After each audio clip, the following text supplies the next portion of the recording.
پولیس یم، خپل د خلکو خدمتګار یم. زما سر د صدقه سي له وطنه. دا د هغو ځوان افسرانو د فراغت مراسم دي چې په دې وروستیو کې خپل زده کړې د پولیسو په اکاډمۍ کې ترسره کړي دي. د افغانستان د کورنیو چارو وزیر تاج محمد جاهد په همدې اړه جوړو شوو مراسمو کې وویل دغه افسران چې شمېر یې 288 ته رسیږي له 12مه ټولګۍ څخه فارغ او 4 کاله وړاندې د کانکور تر ازموینې وروسته د پولیسو اکاډمۍ ته لاره موندلې وه. نوموړي زیاته کړه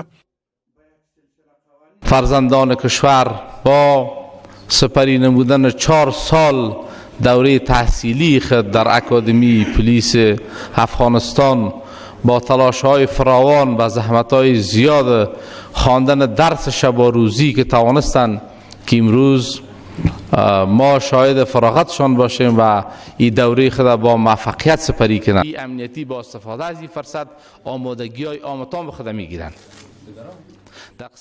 نوموړي دغو نوو فارغ شوو افسرانو ته په خطاب کې وویل د افغانستان خلک هیله لري چې ملي پولیس د دوی د ځان مال او هیواد څخه په میړانه او له کوم تبعیض پرته دفاع وکړي. د ښاغلي جاهد په خبره د افغانستان ملي پولیس د ملي اردو ترڅنګ د هیواد په سرحدونو کې د امنیت په ټینګښت بوخت او له تروریستان سره په جګړه کې دي. د کورنیو چارو وزیر د افغانستان خلکو ته ډاډ ورکړ چې دفاعي ځواکونه په ځانګړې توګه ملي پولیس د هیواد د خدمت لپاره هر ډول قربانۍ ته چمتو دي.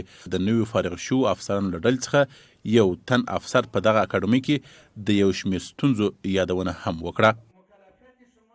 شرایط حیاتیمان هنوز که هنوز است چون دانش آموزان 50 سال قبل می باشد، زیرا به شکل کتلوی زندگی می نماییم، آموزش هایمان بومی به جلو می رود، زیرا اساتیدمان ارتقای ظرفیت نمی بینند و دسترسی به تکنولوژی جدید در این نهاد توأم از با مشکلات و فرود و فرازها.